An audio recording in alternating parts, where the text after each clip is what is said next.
Mani mīļie, šī diena man ir īpaša, jo pirms 21 gada mēs visi kopā stāvējām Baltijas ceļā. Baltijas ceļš tika veidots, lai pieminētu ļoti noziedzīgu darījumu, kas ietekmēja daudzu tautu likteņus visā Eiropā. Taču nevienu tik smagi laikam kā Baltijas valstis, kas bija toreiz 89. gadā vēl ar vienu nebrīvas.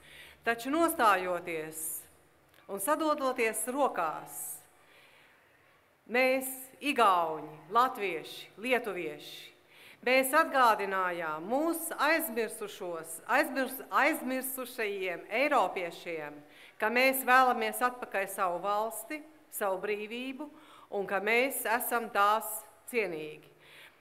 23. augusts 89. gadā bija mūsu izvēle par labu Eiropai, par labu tai civilizācijai, pie kuras mēs izsenes esam piederējuši vispirms kā baltu ciltis, veidojoties par latviešiem, lietuviešiem, un pēc tam jau veidojoties par cilvēkiem, kas apzinās, ka tikai tad mēs varēsim pastāvēt pilnīgi, ja mums būs sava nacionāla valsts. Tā valsts, kuru mēs ieguvām 1918. gada 18. novembrī.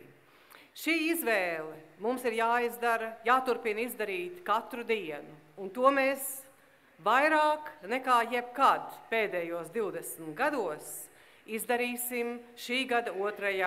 oktobrī. Mēs izvēlēsimies, kur īsti mēs kā tauta gribam turpmāk piederēt, vai tur, kur vienmēr esam piederējuši, pie Eiropas, vai arī mēs vēlamies tā lēni aizslīdēt atpakaļ pie mūsu bijušajiem kungiem, tur uz austrumiem no mūsu robežas. Katrs no jums, kas balsos 2. oktobrī, atcerieties, ka jūs balsojiet par to ceļu, ko jūs izvēlējāties 89. gada 23.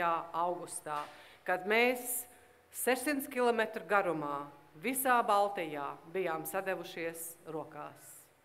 Izdarīsim pareizo izvēli, lai Dievs mums palīdz būt ar skaidru prātu un neļauties viltus vizuļiem.